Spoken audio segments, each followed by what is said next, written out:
Have you ever felt a profound sense of exhaustion that sleep just couldn't fix? You go out, you travel, you surround yourself with friends and noise, yet you come home feeling emptier than when you left.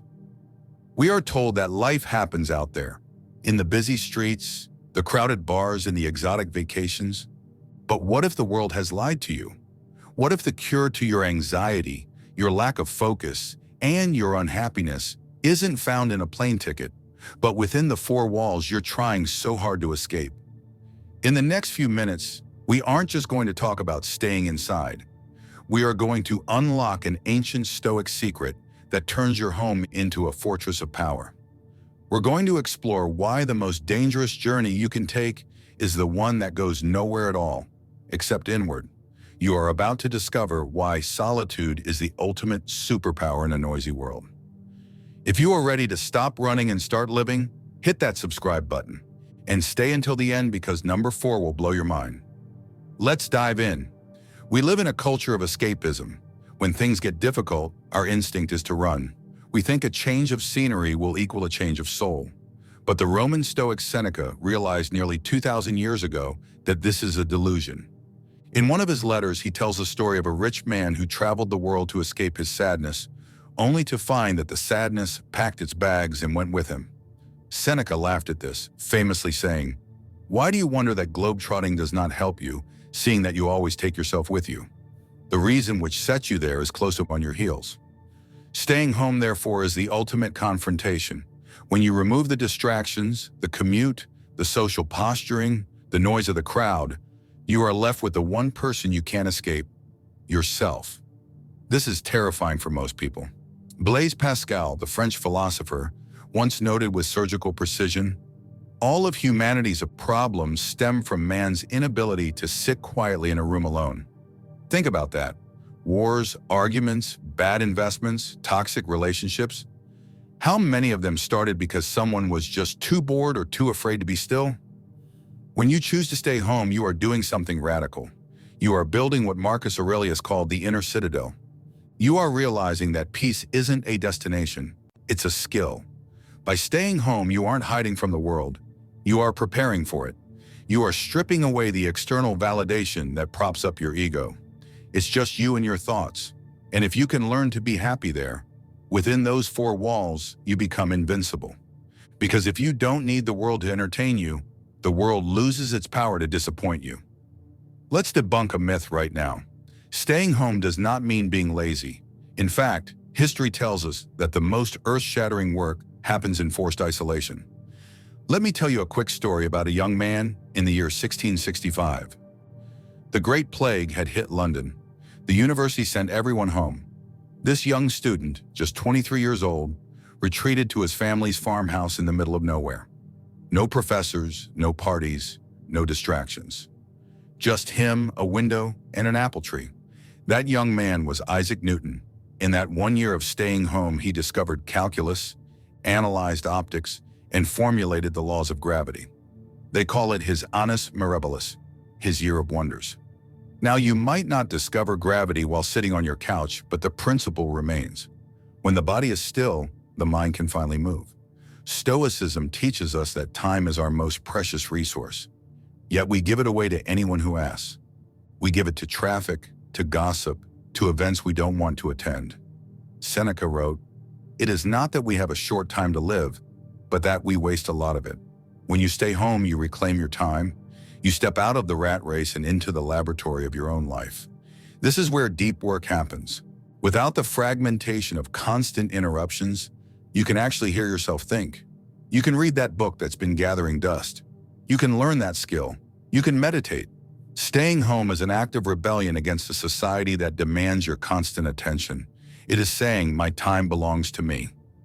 Have you ever noticed how exhausting it is to be perceived?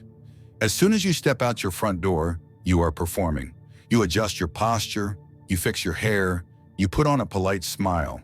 You become an actor in a play you didn't write. Epictetus, the slave-turned-philosopher, often used the theater as a metaphor for life. He said, "Remember that you are an actor in a drama, of such a kind as the author pleases to make it." But even actors need to go backstage. Your home is your backstage. There is a profound freedom in unmasking. When you are home alone, there is no status. There is no rich or poor, cool or awkward. You just are. This detachment is crucial for mental health. If you are always on, you eventually burn out. The Stoics believed in euthymia, a sense of well-being derived from knowing your own path and not being distracted by the paths of others. Imagine a jar of river water. If you keep shaking it, moving it from place to place, the water remains cloudy with mud. You can't see through it. But if you take that jar and set it on a shelf, if you let it stay home, the mud settles. The water becomes clear. That is your mind. By removing the performance of social interaction, the mud of your ego settles, and for the first time you can see who you actually are. You realize that you don't need the applause of the crowd to have value. Your value is intrinsic.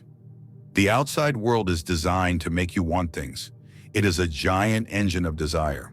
You walk down the street, you see an ad. You go to a mall, you see clothes. You go to a dinner party, you see your friend's new watch. Epictetus warned us, wealth consists not in having great possessions, but in having few wants. When you stay home, you sever the visual feedback loop of consumerism. You stop comparing your behind the scenes with everyone else's highlight reel. Let me share the story of Diogenes the Cynic. He was a philosopher who took this to the extreme. He lived in a large ceramic jar, a tub, on the street. One day, Alexander the Great, the most powerful man in the world, came to visit him. Alexander asked, "Is there anything I can do for you? Any wealth or favor I can grant?" Diogenes looked up from his tub and simply said, "Yes, stand out of my sunlight." Diogenes had everything because he needed nothing. Staying home is a modern way to channel that energy. When you are home, you realize how little you actually need to be content. A warm cup of coffee, a good book, a comfortable chair. These are simple pleasures, but the Stoics argued they are the truest pleasures. By staying home, you step off the hedonic treadmill. You stop chasing the next dopamine hit of a purchase or a new experience, and you learn to find gratitude in what you already possess. This saves your wallet, yes, but more importantly, it saves your soul from the endless hunger of more.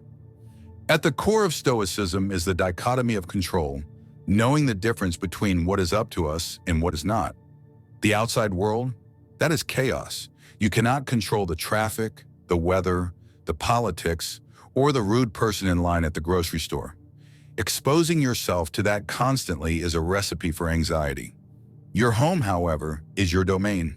It is one of the few places on earth where you have high agency. You choose the temperature, you choose the music, you choose the energy. Marcus Aurelius, who ruled an empire and fought wars on the frontier, constantly sought this control internally. He wrote, "You have power over your mind, not outside events. Realize this, and you will find strength." By curating your environment at home, you are creating a training ground. Think of it like a greenhouse. If you take a fragile plant and put it directly into a storm, it dies. But if you keep it in the greenhouse, let its roots grow deep and its stem grow thick, it becomes strong. Staying home is your greenhouse phase.